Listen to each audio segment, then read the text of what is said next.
여러분 안녕하십니까? 2월 28일 화요일입니다. 뉴스투데이 대전 세종 충남 시작합니다. 지난 1919년 일본 도쿄에서 유학생들이 작성한 28 독립선언서는 3.1운동을 촉발한 것으로 평가되는데요. 네, 지금까지 알려진 28 독립선언서 가운데 가장 먼저 작성된 것으로 보이는 영문 필사본 등 귀중한 자료 32점이 내일 3.1절을 앞두고 공개됐습니다. 김광현 기자가 보도합니다. 필기체로 쓰인 28 독립선언서 영문 필사본입니다. 28 독립선언서는 지난 1919년 일본 도쿄의 유학생들이 작성한 건데 이 필사본은 지금까지 알려진 것 중 가장 먼저 작성된 것으로 분석됩니다. 비폭력 혁명을 채택한 3.1 독립선언서와 달리 최후의 1인까지 혈전을 불사하겠다는 표현 등 독립을 향한 강한 의지가 담겨 있습니다.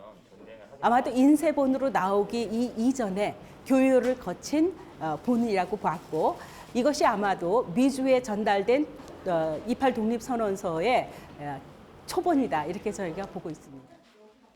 이외에도 전남 목포 정명여중 교실 천장에서 발견된 독립선언서와 경남 하동, 평안북도 철산 등 전국 곳곳에서 발견된 3.1 독립선언서들도 104주년 3.1절을 앞두고 공개됐습니다.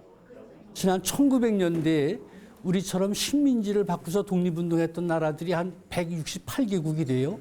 근데 그런 나라들 중에서 우리처럼 독립선언서를 발표하고 독립운동을 했던 그런 나라들이 거의 없습니다. 독립에 대한 염원이라는 같은 마음을 담아 여러 주체가 발표한 다양한 독립선언서들. 독립기념관은 이 선언서들을 분석해 독립선언이 우리 민족에게 주는 의미와 세계사적인 의미 등을 연구해 나갈 계획입니다. MBC 뉴스 김광현입니다.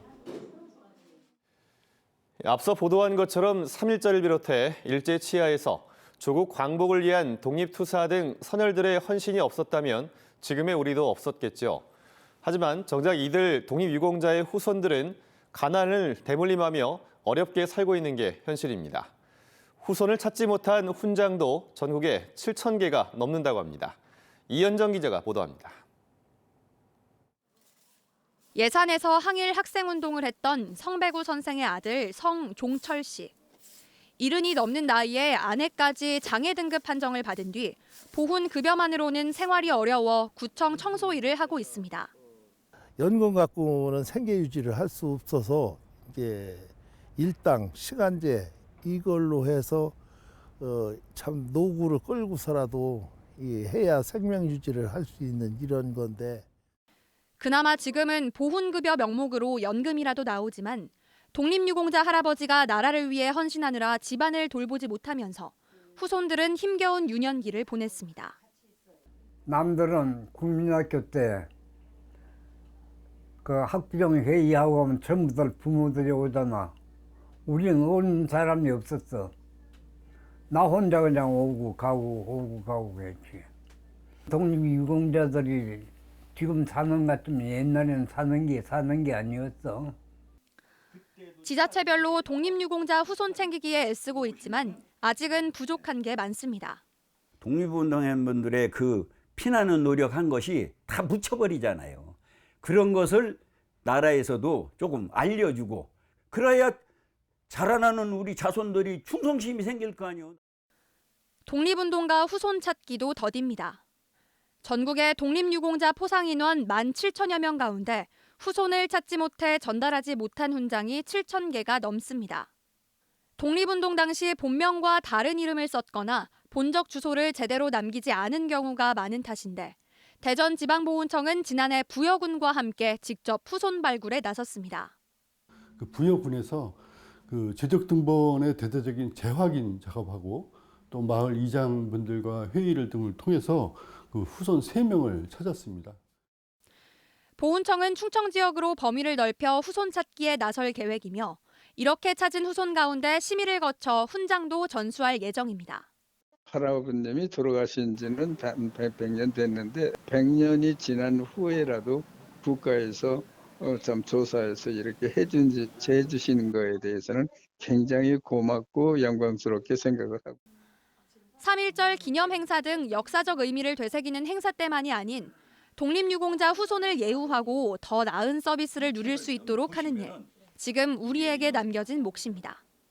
MBC 뉴스 이현정입니다. 정부의 국가산업단지 발표가 다시 다음 달로 연기된 가운데 대전시가 정부 공모사업 유치에 적극 뛰어들었습니다. 대전시는 나노 반도체 산업 분야를 중심으로 하는 국가산단 후보지를 국토교통부에 제출했고 전국적으로는 18개 후보지 가운데 다음 달 중순쯤 10여 곳이 선정될 것으로 예상됩니다. 시는 또 산업통상자원부가 추진하는 반도체 산업 특화단지 공모를 비롯해 웰리스 의료관광 클러스터, 야간관광 특화도시 등의 사업 유치에도 공들이고 있습니다. 농협과 수협, 산림조합의 조합장을 뽑는 전국 동시 조합장 선거일이 다가올수록 선거가 혼탁 양상을 보이고 있습니다. 선관위가 경찰에 고발한 불법 행위만 17건인데요. 이런 불법 관행이 왜 되풀이되는지 고병권 기자가 취재했습니다. 최근 대전시 선거관리위원회에 대전의 한 농협 조합장 후보가 10만 원권 상품권을 조합원들에게 나눠줬다는 제보가 접수됐습니다. 선관위는 해당 조합원 1,200여 명 전원에게 문자를 보내 상품권을 받았을 경우 즉시 자수할 것을 권고했습니다. 법대로 50배의 과태료를 내는 대신 감면이나 면제해주겠다며 적극적인 자수를 유도한 겁니다. 다음 달 8일로 다가온 농협, 수협, 산림조합장 동시선거. 대전과 세종, 충남에서 158명을 뽑는데 437명이 출마했습니다. 그런데 지금까지 불법 행위가 적발돼 경찰에 고발한 건만 7건, 수사 의뢰 2건, 경고 등 행정조치도 37건에 달합니다. 조합장 선거가 매번 불법으로 얼룩지는 것은 구조적 문제 때문이라는 지적이 많습니다. 조합장 선거는 보통 선거와 달리 SNS 선거운동이나 후보자 토론회 등을 할 수 없습니다. 조합장이 누리는 권력이나 이권에 비해 선거 과정이 깜깜이로 치러지다 보니 돈 선거의 유혹에 쉽게 빠지는 겁니다. 조합장 연임 제한 등 근본적인 해결 법안이 제시되고는 있지만 다양한 이해관계가 맞물리며 국회 문턱을 넘기가 쉽지 않습니다. 이것이 이제 중요성이 떨어지고 또 어찌 보면은 사실은 그 국민들의 직접적인 관심사하고는 멀리 있다 보니까 국회 법안 통과 과정에서 이제 우선순위에서 멀리 떨어져 있습니다. 이제 법적 제도 개선이 더디게 진행되는 상황에서 후보자들의 불법 관행을 더 철저히 감시할 수 있도록 조합원들의 활발한 신고와 참여가 필요해 보입니다. MBC 뉴스 고병관입니다.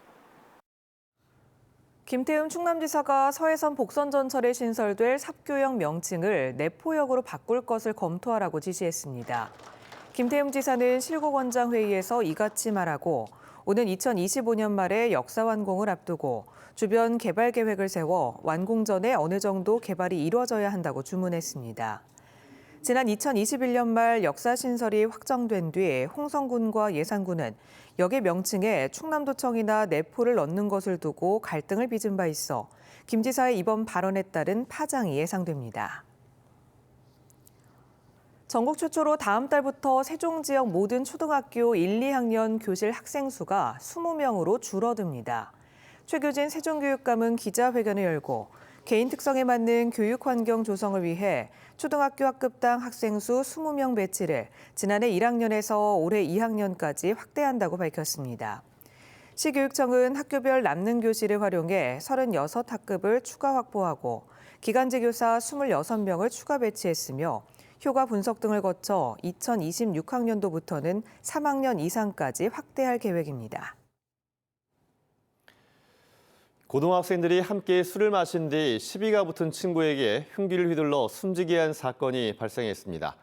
이성 문제로 다퉜다고 하는데 경찰은 가해 학생에 대해 구속영장을 신청했습니다. 이승섭 기자입니다. 서산의 한 유흥가, 술집 앞에 학생들이 무리지어 서성입니다. 한 명이 오토바이를 타고 먼저 자리를 뜨자 또 다른 학생이 오토바이로 뒤따라갑니다. 이들은 모두 17살 고등학교 1학년 학생들로 인근 술집에서 술을 마시고 나오는 길이었습니다. 이 가운데 2명이 술자리에서 말다툼이 있었던 것으로 알려졌습니다. 피해 학생은 술자리에서 실랑이를 벌인 뒤 가해 학생의 집까지 뒤쫓아갔습니다. 가해 학생은 집에서 흉기를 들고 나가 자신을 불러낸 학생에게 휘두른 것으로 경찰은 보고 있습니다. 피해 학생은 인근 병원으로 옮겨졌으나 숨졌습니다. 또래들끼리 밖에서 오토바이 타고 쫓아가지고 얘를 내려라겠다 하더라고요. 막 울먹이면서 112에도 좀 신고해달라. 그리고 혹시 내가 도망가면 날 좀 잡아달라. 경찰은 이들이 이성 문제로 다퉜고 가해 학생이 만취 상태에서 범행을 저지른 것으로 보고 있습니다. 경찰은 살인 혐의로 가해 학생에 대해 구속영장을 신청하는 한편 학생들에게 술을 판매한 업주도 입건할 방침입니다. MBC 뉴스 이승섭입니다. 대전 참여자치 시민연대가 업무 추진비를 부당하게 사용한 것으로 의심되는 대전지방의회 의원 4명을 경찰에 고발했습니다. 참여연대는 조원희 대전시 의회 제2부의장과 대전 중구의회 윤양수 의장, 동구의회 강정규 부의장과 박철용 운영위원장이 1인당 3만 원을 초과하는 업추비를 사용하거나 인원수와 식사비가 맞지 않는다는 등의 이유로 청탁금지법 위반이 의심된다는 의혹을 제기했습니다.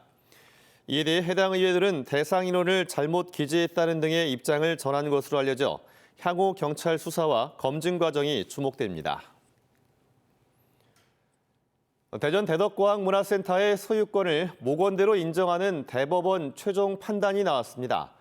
대법원은 지난 23일 부동산 개발업체 등이 모건대를 상대로 낸 기본재산 처분 허가 신청 절차 이행 등 청구 소송을 기각하고 계약을 파기했던 모건대의 손을 들어준 원심 판결을 유지했습니다. 모건대는 이번 주 중으로 한국자산관리공사 공매시스템에 입찰 공고를 낼 계획으로 10년 넘게 방치돼 온 센터가 본격적인 매각 절차를 밟게 됐습니다. 대전시가 청년 구직 활동비와 생활비를 지원하는 청년내일 희망카드 신청자를 모집합니다. 모집 대상은 중위소득 120% 초과 150% 이하인 구직 청년으로 신청자 가운데 1,000명을 선정해 매달 50만 원씩 6개월간 300만 원을 카드 포인트로 지급합니다. 신청은 다음 달부터 격월로 희망카드 홈페이지에서 온라인 접수합니다. 드론의 위협으로부터 정부 대전청사를 보호하기 위한 드론 경계 방호 장비 설치 사업 착수보고회가 대전시청에서 열렸습니다. 이번 보고회에서는 불법 드론이 나타났을 때 감지하는 무선 주파수 스캐너와 불법 드론의 명령 체계를 교란시키는 전파 방해 장치 등 주요 방호 장비 등이 소개됐습니다. 드론 경계 방호 장비 설치 사업은 행정안전부 사업으로 전국 최초로 정부 대전청사에서 진행되고 있으며 시범 사업 등을 거쳐 오는 10월 완료됩니다. 대전시가 올해 10개 창업기업을 선정해 유니콘 기업으로 성장시키기 위한 시장 개척 자금을 3년간 업체당 매년 7천만 원까지 지원합니다. 대상 기업은 3년 이상 된 기술 기반 창업기업 가운데 5년 이내 누적 투자액이 5억 원 이상인 비상장 기업들로 전문평가단 심사를 거쳐 10개 기업을 새로 선발합니다. 선발된 기업에는 기술 경영 컨설팅, 기술 이전, 홍보 마케팅 등의 도약 자금과 세계 박람회 참가비도 지원합니다.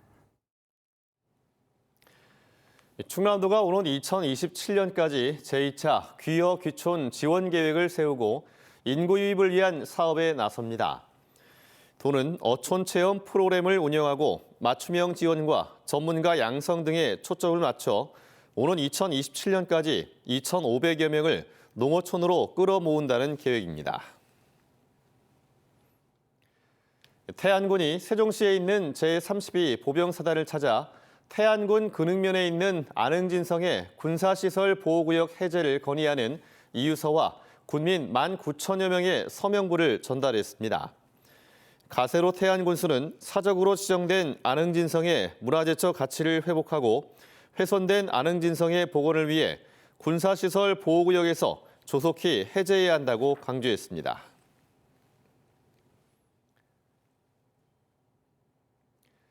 대전 동구와 대덕구 일부 지역 119 출동 시간이 화재 골든타임으로 알려진 7분보다 훨씬 많은 30분을 넘기는 것으로 조사됐습니다.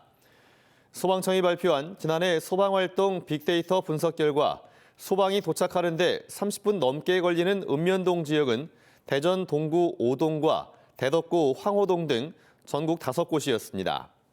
대전 소방본부 측은 이들 지역 대부분이 대청댐 인근이나 산골로 대청호를 빙 둘러가거나 산을 넘어야 해 출동 시간이 오래 걸린다고 설명했습니다.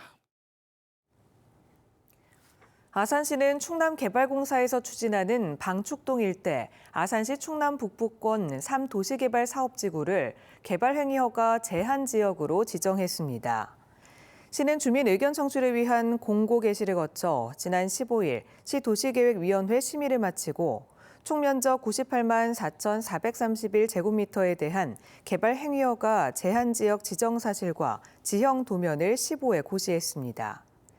개발행위허가 제한지역에선 고시일로부터 3년간 건축물 건축이나 공작물 설치, 토지 형질 변경, 토석 채취, 나무 벌채나 식재 행위 등이 제한됩니다.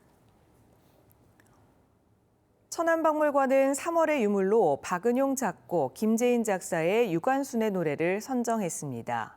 유관순의 노래는 지난 1947년 11월 천안시 병천면에서 독립만세운동 기념비 제막 행사를 위해 종이에 등사에 배포한 것으로 나운영 작곡의 유관순보다 5년 먼저 발표된 희귀 자료라고 박물관 측은 설명했습니다.